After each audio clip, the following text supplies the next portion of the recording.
জানাচ্ছি আমার প্রাণপ্রিয় ফটিকছড়ি সামাজিক ও মানবিক সংগঠন ফটিকছড়ি প্রবাসী ক্লাবের শুভ উদ্বোধন ইফতার মাহফিল অনুষ্ঠিত হয়েছে।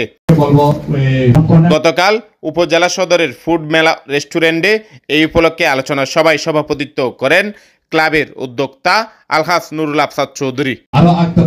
হাসান চৌধুরী দীপুর সঞ্চালনায় এতে প্রধান অতিথি ছিলেন ফটিকছড়ি উপজেলা বিএনপির আহ্বায়ক অবসরপ্রাপ্ত কর্নেল আজিমুল্লাহ বাহার।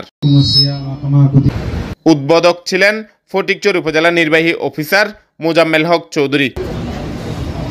বিশেষ অতিথি ছিলেন ফটিকছড়ি উপজেলা বিএনপির সদস্য সচিব জহির আজম চৌধুরী।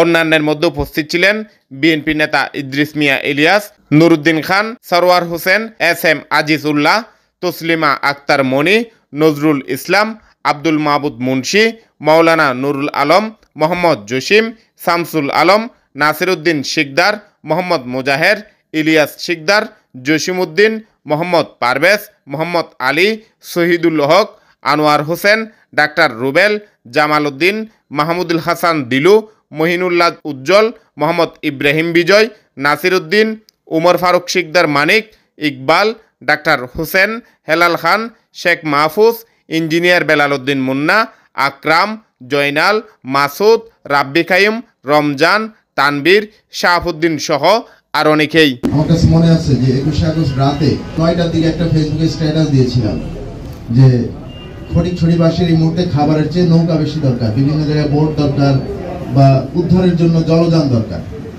তখন প্রথম আমাকে যেখান থেকে ফোন আসছিল যে বিভিন্ন প্রবাসীরা ফোন করা শুরু করলো দেশের বাইরে থেকে, এবং এখানেরও বিভিন্ন প্রবাসীদের বিভিন্ন ইউনিয়ন পর্যায়ের সংগঠন থেকে ফোন করলো।